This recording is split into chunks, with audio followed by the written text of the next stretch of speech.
everyone, khurumjari mayam punamapu mayam ngasi se Amazon dagi pot ama order tawkhibneba do mayam su uraga sum khangbiramgani poche kaina ise sise kitchen cleaner neba ai khoi kitchen do ekdam mot pana lore thawrekna aduna exhaust fan ka do jenghaidre adidi han de su khara mot paga exhaust fan do duna deep clean tawbado khitang wat pada si ate su mot challeba do magi spray tawna pek po su palai na sum kapaga tawraga mu jenghalage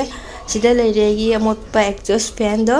asini dosi hapta khudingi deep clean tawi mathau taiba skip tawbada obostha se lore ain hakjang amudabada kharani skip tawbada tawi obostha si jengo aduni sigi poche review phaji aina ta jum aina ne result si jengaina tawbone ba namayam dasin tang jenghala ulakke asi se spray tawraga 10 minutes thamo hai doi tawraga mu jenghalake dosi sina ina hak mamang le tawkibne ba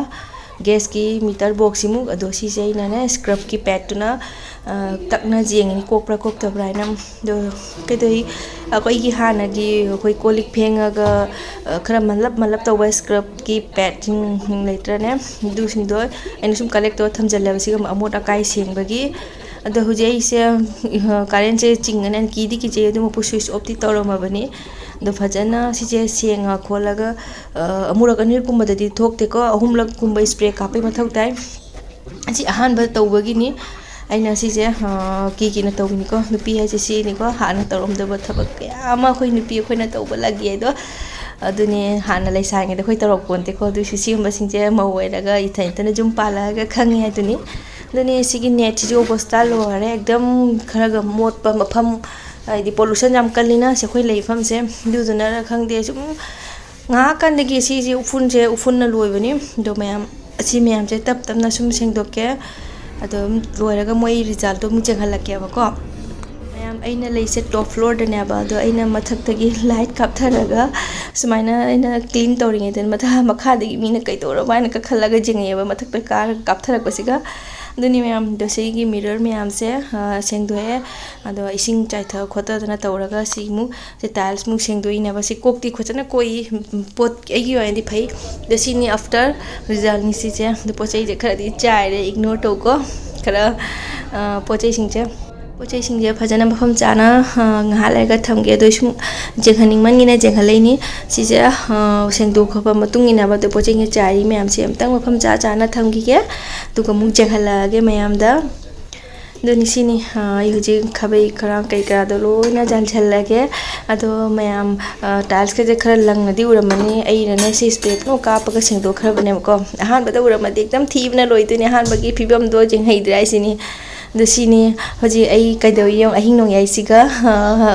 masam se cha khara pithak ke na cha lo lambani hai ba dine ai nongala ga hena taw do ne ba du nai nong mang da cha lo laga hena thana tingchal lamba se nongala ga hena taw ya ba ni mai process to ulake ni cha ka lo cha mana khara thadarani ado chini khara thadarani color gi damakta jo ahing gi pung kya tai no jeng hojik se 12 ta adro bani angang sing loina tum ghare hojik mapa ga tani leise mapa sona tv jengi adoni sona cha se lon ba loiraga deidi inghalani 10 minutes kumba matung dane ado inghalaga hojiki poche hena se hap toine ba lumps ka lehen na the lumps ka means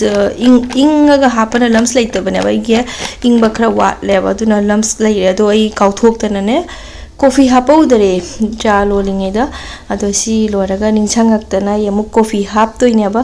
coffee tana te ate atopa sum nongalaga su lebu kai kra hap su jai lupro leba mi gi de laite do ai coffee se kautho rabne ba coffee se happe coffee se hapaga mo ko mu phajana okhairaga phajana tiffin amna khumjal laga ne dei thambiram ngani uraba se aina ne khara sari tawna hapu base lumps leiri se sini aido kita ingamadi kaisu tawrogina ba si je kupchalaga thanamani overnight do mathangi numitam jengalage mayam si mathangi numit ni ado ngerang tingam bado sida leire ado ina je hojik se jerum ma hapchen ge tawbana ba do ina jerum se manungi yellow part si de hapte khali white part si de hapte se shining gi damakta protein phangena dona si je hapaga phajana no khairaga dedi masam da mukum nga hapani si lobaga do mayam